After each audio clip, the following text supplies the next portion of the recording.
Hi, guys. Welcome back to another episode of Heavenly Chats. I'm Emma. And I'm Chloe. And this is a podcast where we talk all things faith. We need to get better at Jesus. faith, God, Jesus, beginner's guide, or not. We're just trying to bridge the gap for the people who need it because we want more people to meet us in heaven, like we say at the end of every episode. We want to see you there. And it is right. You know that thing that keeps bopping around social media? It's like, imagine the encounter in heaven that someone comes up to you and is like, I'm here because of you, because you shared God with me. And I'm like, that's what I'm trying to do. Like, I don't want to be the other thing I see on the internet where it's like someone's in the depths of hell looking up at me and being like, why didn't you tell me about God? So I'm like, I'm telling you here on this podcast, we're telling you. We just filmed a whole other episode, y'all. We're a little bit delayed. We are. We're on our second episode of the day. Last week, you guys heard our whole spiel on judgment. Now we're talking patience. These are two things that I think I encounter every day. I think I struggle with patience more than judgment, but patience is hard for me. Patience is really hard for me. Actually, let's pray before we get into this episode, and then we can just lock in. Fired. Lord, thank you for bringing Emma and I here to spread your word and your glory and to help bridge the gap for others who need it. Lord, I pray that you speak through us and for us, that this is nothing for us but for you. Lord, I pray that we can shed light on something that someone needs. We can help the ones that need it, and they can come closer to you, Lord. I pray that this builds our relationship with you, Emma and I, and the people listening, Lord. And I give you thanks for the platform and the opportunity to do this. In Jesus' name, amen. Amen. Okay. Killed it. I think I'm getting a little better because I found out I have to pray at my brother's wedding. And I'm going to have to give 2 bridesmaid speeches in the next few months. And I'm probably going to have to kind of pray throughout that. And I'm like, you know what? This is prepping me for that.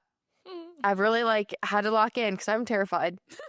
I have to pray Anthony's wedding. Did Jake tell you about that? Him and I both do. Well, we get to. We don't He have doesn't to. tell me nothing. I don't even think he knows. I don't know if he knows. Anthony just told me the other day. What did he say? He was like, well, I'm going to ask you. He's like, because I know you get anxious. But Kenzie and I were saying we'd love at the end of our wedding if you would kind of finish it out, the whole ceremony out in prayer. We want you and Jake to pray us out. And I'm like, oh, okay. And he's like, I told Kyler about it when I was home for Christmas. And he pretty much was like, don't give Chloe an option. Just tell her she's going to do it and she'll do it. But it's like, I'm going to let you know. So I'm kind of asking you, but I'm also kind of telling you. And I was like, okay. Yeah, Kyler knows me. Because he knows I'd want to do that in the future. I'd be so bummed if I missed that opportunity. But I have a few months to prep. Anyway, we're talking about patience. Dun, dun. I need a swig of water. Dun, dun, dun. Okay, when I was brainstorming things for this episode, because patience, like I said, is real. It's a struggle every day. I struggle with this. Setting up for the episode before this, I was losing my mind and I was losing my patience because my computer was having a malfunction. And it's just such an easy way for the enemy to attack my emotions and my thoughts and just frustrate me. It is the opening gates. It's inviting in when I accept impatientness. Okay. But to me, I was saying what patience really is to me is having faith in the Lord's pace. Mm-hmm. And I think we get impatient when we're not trusting the pace and the path that he has for us. And I'm just understanding that it gives me more peace of mind of where I'm at, because the pace that I'm at is the pace that I'm set to. Yeah, I think patience can be with yourself, with you and God, with you and outside, and for outside, what's the word I'm looking for? Scenarios. Mm-hmm. It can be with lots of things. So take this as you will, or what you need it with. Mm-hmm. But I think a lot of people get impatient that they haven't met their husband yet, or they haven't gotten their dream house yet, or they haven't gotten their dream job yet, or they're not where they want to be in life, so they're getting impatient. Or it could be that you are late and you're impatient and you're in traffic and you're pissed off and you're impatient. It could be two completely so many different areas where there's so many different things in life that require patience. And a lot of times I think patience stems from comparison. I'm just laughing at myself. Keep going. Okay. I think patience aligns with comparison, because I think we get impatient when we feel like we're not ahead or we're not where we're meant to be. I think especially in business and in success, or even marriage and kids, wherever you're at, if you're still living at home and you think you shouldn't be, it's often it's so funny. like I want to know. All last week when I was driving, I was getting so pissed off. And every single time I'd say to myself, I go, peaches is a virtue. Peaches is a virtue. That's good. Did go, patience is virtue. Patience is virtue. When I'd get really upset, and so now I'm laughing at myself. That's funny. That's good though. That's Patience is a virtue. gotta speak it out loud to believe it. You know, your words Consider driving so slow. I'm like, oh my gosh, I'm late. I gotta go somewhere. Patience That's is funny. virtue. It is a virtue. Anyways, Also, I think a lot of things that we become impatient on that we don't trust God's timing, because I think there's a timing with patience. Well, honestly, though, too, remember, if people are going slow, Emma, think about it like this. If they're going slow, it's because you're not supposed to be ahead of where you're at, because there could be an accident. There could be... they could be old. There could be a naked homeless man on the side of the road again. There could be... there could be something that God doesn't want you to see, so you are stuck behind that slow car, okay? Not the naked homeless man. Blessing. We ever tell them about that? I think so, yeah. Oh my god, it's crazy. But I think, well, I honestly, like, I kind of think I know it's impatientness. Anything in my life that I felt impatient on, like where I'm at in my career, or I think that's a big thing in the early 20s, is like you want to be making more money, you want to be more successful, you want to be here. And I was talking to Kyler about this too. I think guys struggle with this like heavily, Oh yeah. very heavily. But it's like the only reason you feel behind is because you're comparing to somebody else. Like out of birth, it wasn't like, oh, by 25 I have to be here, I have to be making this much money. You can be thinking these things, but they're also predetermined by people that you've seen and you're comparing to. And so then it's like you need to form a confidence within yourself, like a deeper confidence in God and in yourself, of being like, you know, I'm doing everything I can. And I think a lot of insecurity and impatience can also stem from if you're not giving it your all. So those are questions I was asking Kyler. I'm like, do you feel like you're giving it your all? Do you feel like what you're doing is purposeful? Do you think you're making an impact? Do you think you're moving the needle? Like, if you could be giving more, then give it, because that will uplift, I think, a lot of the impatientness, because it removes the insecurity of like, I know I have more in me, and that's why I'm so unsettled. Yeah. But I think if you're giving it your all and like you're truly aligned with your purpose and your calling, and you're in tune with the Spirit, and you truly have faith in God, it's like He hasn't delivered the gift for a reason. Everything's purposeful, and the timing, God has shown me so many times the power of divine timing. Like, oh, it's crazy. When I met Kyler, when I moved, there was something the other day, I don't even remember what it was, but I'm like, the timing of this could not have been better. Oh, the car I want to get is in Oregon, and I'm going to be in Oregon like next weekend. I'm like, wow, what a blessing. And then I'm in Iowa 2 weeks later, I can get my title and all that stuff. Like, who would have, like, God placed these in such perfect times for me, because I would otherwise have to get a whole flight, spend all this extra money to go to Oregon, spend all this extra money to go to Iowa. But again, too, it's like, instead of me being impatient, being like, oh, I want the car now. Like, right now, I don't really have a car. I have like a week and a half without a car. But I'm looking at it through a different lens and being like, okay, what is Jesus doing? One, He's really going to make me, I'm going to be so excited when I get that new car, because it's like, I haven't had one for a week and a half. I'm going to really appreciate it to a whole nother extent. Two, it's helping me like build my friendships. Like, I have to call up a friend when I normally wouldn't and be like, hey, want to go work out together? Like, I need a ride to the gym. And then it shows, like, it's shown me how great the people in my life are and how helpful and supportive and loving they are, because they're offering it like a hand to help. And it's going to make me appreciate going home even more. And like, it's just, it gives, when you force yourself into like God's perspective, you are met with so much gratitude. Yeah. That it removes a lot of the insecurity, and it removes a lot of the impatientness, because I could have these things. I could catch a flight to Oregon right now and drive my car home tonight. But it's like, I'm not going to learn anything by doing that. I'm just going to be wasting money. True. You know? True. Anyway, but again, like with the success and stuff, it's often because we're just comparing, because someone has what we want. Just because they have it doesn't mean we're not going to get it. Yeah. Okay? It's so easy. Just because they have it doesn't mean we're not going to get it. We're probably going to get it even better. It's going to suit our life even better, what we get. So He knows when it's the right time. And sometimes you just have to like remove yourself. Just be happy for them. Maybe the reason you're not getting it is because you're not like happy for them, you know? Like, what's that thing Darrison would always say, like, your blessing,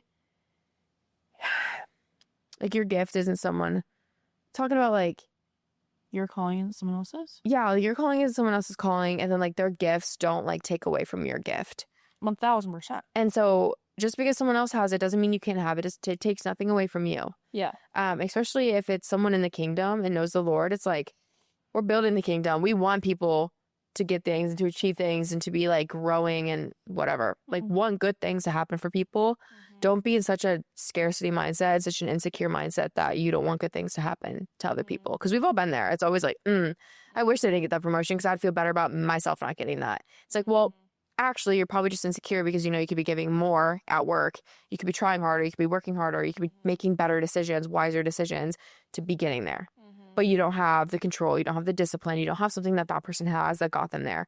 God blesses you when you're ready. If you can't steward what you have now, he's not going to bless you with something bigger and better to steward. Agreed. So, like, check yourself because there's a reason for the season. There's a reason. Take time for sure. Yes. Good things take time for sure. And I always like to say, like, when someone else in your family or your friend group or whatever is getting blessed, I always just say, like, doesn't mean that yours isn't coming. It just means he's in the neighborhood. Yeah. He's around. Exactly. Maybe your friend's blessing is going to help you get yours because they can all give you advice on how they did with theirs. And Exactly. I don't know, like, anything could be That's a really good point. what she wants. Especially like on social media or in business. It's like if someone they sell a house, like the boys, they probably learned something along the way. And if we're mutuals, like they can help. Or someone on social media learns about the algorithm, they're hitting it. I'm like, dang it, like why are they hitting it? I'm not. Well, now they know and they can share that with me. Exactly. So that's a great perspective. Also too, I think like God places urgency on your heart when you need it. And you have to be able to decipher. That's why we have discernment to know, is this me being impatient or is this urgency from the Lord? And like kind of like this podcast, when we were starting it, it wasn't like we were being impatient. We felt it's very different. Like the feeling's very different. So you'll know. But it's like we felt like there was an urgent calling on it to be like, we need to start it now. Like we need to start now. Like we're not going to delay it. And it was rather different than us being like, oh, we have this in mind. We're not ready yet. Like but we're too impatient to wait. Like it's such a different feeling. Yeah, for sure. I guess we didn't really even talk about it. It was just kind of like, yeah, it was just like a knowing. It was like, yeah, like I feel it. You feel called to, like, let's do it. We're being obedient at this point. And so you can't fear that you not taking action is like paralysis. I mean, you have to like step into obedience, but you'll step into obedience when you feel like called to, and there'll be an urgency. So like you're going to know when to step into it. Don't get that confused with yourself being impatient because there's not going to be that sense of urgency. It's going to be a sense of like insecurity or like fear. And they're very different. And you don't want to walk into that because that's not sent from God. God doesn't send fear and impatientness. Yeah, he can place those things in your life to like ruffle you up and like uncover and unveil something else. But a lot of the times, like I think that comes from like the enemy putting insecurity on your heart and fear or whatever.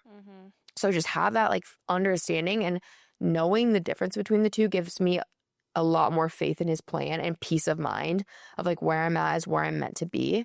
And they always say like what's meant for you won't pass you by. Like God will bless you with the things that you're supposed to be blessed with in the right time, you know? But again, you have to be obedient when you're called to it. And that's where people are like, well, like I missed my blessing. It's like God was calling you. He had urgency on you, but you like were disobedient. You weren't still enough. You weren't listening to him. You weren't close to him. Like that's why you missed it. It's not because he wasn't calling you to it. I feel like this kind of is more towards like other people, like us being patient with other people or all that kind of stuff. Like I feel like God is patient with us. Like he shows us multiple times, okay, like let's do it. Let's go. Come on, let's go. Like you're good. You're gonna be fine. Let's go. And we're like not hearing it. We're not doing it. Whatever. And he's like, okay, being patient with us. So like I think we are called to do that to others and like with ourselves almost. And I don't know, I just felt that I can just say, yeah, no. And I think like in the Bible, Jesus is patient with people. And it's like we want to be more like Jesus. So if Jesus is patient, we should be patient. You know, like he was a carpenter for 30 years. He had to be patient in those 30 years, you know, like he probably didn't want to do that when he knew he could be out there preaching to all these people and performing miracles and doing all these wonderful things. But he was patient and he waited on the right timing, and he still made the most significant impact of anyone ever. So it's like the timing may seem like, oh, I could be doing this for 33 years, or I could be doing it for 3, but God's going to place you in the most intentional divine timing of it. Again, like just because he was a carpenter didn't mean he couldn't be out there preaching. Like just because right now you're working a 9 to 5, but you have a dream of starting your own company of some sort, doesn't mean you're going to miss that. Doesn't mean that's not going to come into your life and not bless you. Just because your dream is to make millions of dollars so you can start building homes in Africa, okay, doesn't mean that's not going to bless you in the future, but like maybe you're just not prepared to do that right now and God's not gifting you with that.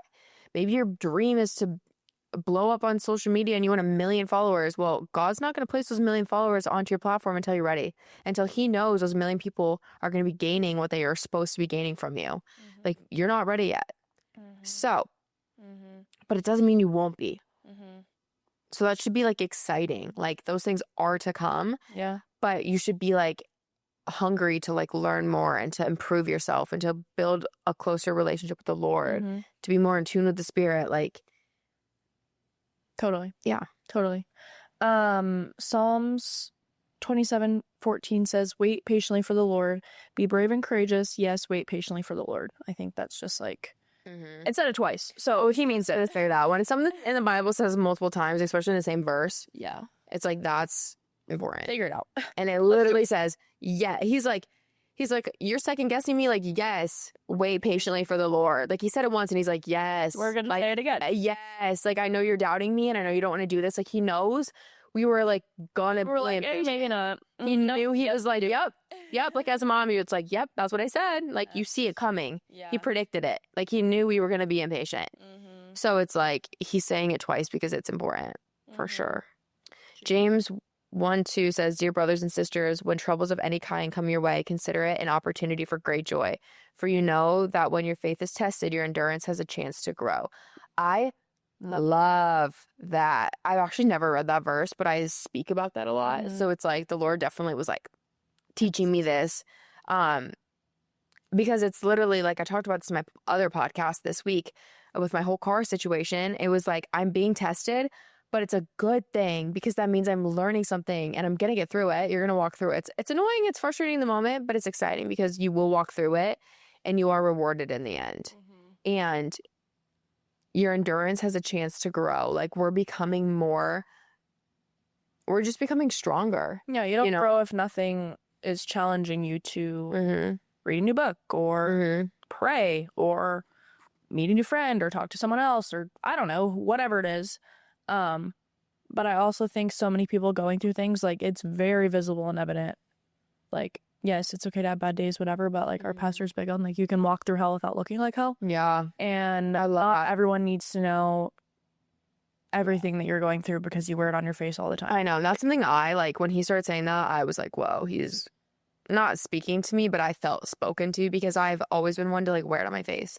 Like I'm really like I wear it on my face. I always have. My mom's always told me that. And after him saying that, like you can be walking through hell, but not looking like it. I'm like, I don't even feel like I'm walking through hell. I'm like, it was humbling because I'm like, the things that I'm sitting here probably upset about are so minuscule to the things that I know someone here smiling is going through. And I'm like, wow, like God is like, get over it. Newsflash. Get over it, Chloe. Newsflash. Yeah. Yeah. No, I mean, our pastor are some of the strongest people we know. They've been through some crazy stuff and they show up every week. Yeah. Like nothing is wrong. Like yeah, everything you never know. is great. You And it's never like, know. dang. Yeah. It's crazy. Like actually crazy. It's 'cause everyone they has have their it. days, everyone has their moments, but like for the most part, like no one wants to be around someone that's constantly like, all the time. You know? Like that's not helping anybody. And two, it's like when you really, I think the reason they're so strong in it is because they're so close. Their proximity to the Lord is so close. And like when you're that close to the Lord, you have faith, you have hope, you have trust, you have joy. He provides those things. And so to me, something I've recently been doing is like when I get upset and I'm like wearing on my face, I'm having a bad mood, I'm getting stressed. I'm like, okay, this is a repercussion of not being close enough to the Lord. Like I need to like open my Bible. I need to pray more. I need to listen to like a sermon. I need to like lean in because I wouldn't be feeling like this otherwise. Like I could be going through this and not be suffering this bad. And the reason I'm suffering is because I'm not leaning into my faith enough. Like there is a way out of that and it's going to the Lord. So it's like no one likes to be looking like hell. No one likes that. No one likes to be negative. but it's a consequence of not being close unto the Lord. Romans 12:12, rejoice in our confident hope, be patient in trouble, and keep on praying. The second half of that's so good. Be patient in trouble. So like when trouble's happening, when things are going on, often we're trying to like speed up, skip past, like it sucks. So we want to get through it as fast as we can. It's like a workout. I'm always like, the faster I run, the faster I'm done. I'm suffering, but if I can suffer maybe a little more, but be done sooner, that's what I'm going to do. Like today I had an easy run. Yeah. I was like, I'd rather run at this 8:40 pace than the 9:30 pace that it had me set at because I just don't want to be running anymore. Like I was like, it hurts more than it should, but I'm going to be done sooner. But the Lord's literally like, be patient in trouble and keep on praying. And it was like, he's building that endurance, like he was talking about in James 1:2 of your endurance has a chance to grow. So it's like the longer you're going through it, the greater your endurance is. Think about it like running. The longer you run at an uncomfortable pace, the stronger you're getting it, the more endured you're becoming. So if you're walking through the trenches for a long time, think how freaking strong you're going to be when you come out of it. And then that makes all of the troubles ahead seem easier. You're going to be stronger for them, and you're able to help the people better. You're more equipped to help somebody. Yeah. And that's what we're called to do, is help. Yeah. No, also I think we talk about a lot, like we go through stuff so we can give other people advice or whatever. Like I think if you're most equipped to help the person you used to be. So it's like we're going through these things to in turn help you guys, help anyone. Yeah. Big reason why we all have testimonies. Like, Yeah. that's the whole point. Exactly. I was in my Alora, like we had like sister Sunday chats, and we were just talking about like lukewarm Christianity. And a girl was just sharing how she used to be so like ashamed of talking about like where she came from and the things she used to do and the person she used to become. But I was like, girl, that's the power in a testimony. I'm like, you're able to help those people. I'm like, people don't have to go through what you went through because you're able to talk about it. I'm like, think of the people you've saved and helped because you share what you're going through. If you went through something and didn't share it, you're not raising any like awareness to the fact that someone else could be walking through that, or they feel alone. So it's like, oh, I'm just like, it's hard to talk about something when you're in it. And I was talking to Kyler about this too. And it comes to comparison in business. I'm like, everyone talks about when they hit zero, and that he's not hitting zero and going bankrupt, but I was using this as an example. I was like, no one on social media is like, I'm doing terrible in business. Woohoo. Everyone's like, I did terrible in business, but I turned it around and here's how. No one talks about it when they're going through it. They talk about it when they're through it. And so I'm like, you have to realize there's so many people out there right now going through it. They're just not talking about it and being silent. So it's like, it's okay to talk about what you're walking through, and it's okay to talk about the struggles. That's why we're like, on this, I'm like, I'm walking through the patience. I'm not patient. I'm not perfect. Like I'm working on it right now. Yeah. I'm not there yet, but it's so much easier to talk about something because it's less embarrassing. You're less ashamed when you can like claim you're healed from something rather than waiting to be like, I'm struggling with this. I'm not there. This is like, I know I should be doing better. Yeah. So I'm like, keep that in mind if there's anything you're comparing, like this kind of to the comparison thing. But if you think everyone's being successful, everyone has this and that, everyone's here and happy, it's like, well, there was a journey to get there. They just didn't share that journey maybe. And so it's like, if you're not sharing your testimony, all these people feel alone. No, that's so far. The last verse we have is 1 Timothy 1:16. And it just, I guess this isn't the exact verse. I just took notes from it. But it was talking about how we need to be models for believers. And because it shows the depth of his love and his patience. So this actually ties into exactly what we're just saying. Yeah. Is like your testimony is a model for people. Yeah. You set an example. You explain what you went through to inspire others. Be like, dang, I'm going through the exact same thing, but now she has joy. Like maybe that's possible for me. It makes things that feel impossible seem possible. Yeah, I think that ties into like our last episode is judgment. Like I can judge someone else's testimony, but like it brought someone else to Christ because they've been through that. Yeah. Or like my testimony, whatever. Like sometimes you feel ashamed, like, oh, well, I used to do that. And it's like, well, people know that old me. Yeah. And now they know the new me. And so now I'm like a walking, breathing, living, changing difference. And that's exactly what we wanted. If we came out of the womb exactly perfect, like there would be nothing to compare it to. Yeah. So it's all part of the process. You might just not know when you're going through it. When I was like going through my rough patches, I was like, why is this happening? Like all this crazy stuff, and you just don't see it. Yeah. Your brain and your mind's almost like in a cloud. Like, you just, like, you don't see clearly. And that's always silent God if you can't see clear. And now that I'm out of it, it's like, wow. Right. Like, I was nothing was clear. I couldn't see anything. And so when I start to have those moments of like, well, maybe I'm not qualified, or maybe something I used to do is too big or too bad, like, that's the enemy. Yeah. Literally trying to be like, you're not right. equipped It's enough. the enemy trying to hold you back from sharing it because he knows the power that it has if you do share it, because you are that model, you are that example to call people. Yeah. Because he knows what it's going to do. Exactly. And like what kind of struck me when you were saying that, care if it wasn't going to change. Exactly. Yeah. Like whatever. Exactly. If like the more restraint you feel something, or more the more resistance that's there, and it's like in a negative way, it's not from the Lord. It's like you need to go there. You need to open that door. You need to do that even more, because the enemy's like trying to stop you. So he's placing that resistance on you. Yeah. But another thing that hit me when you were talking is how you're saying like you felt like it was fog and you couldn't see clearly.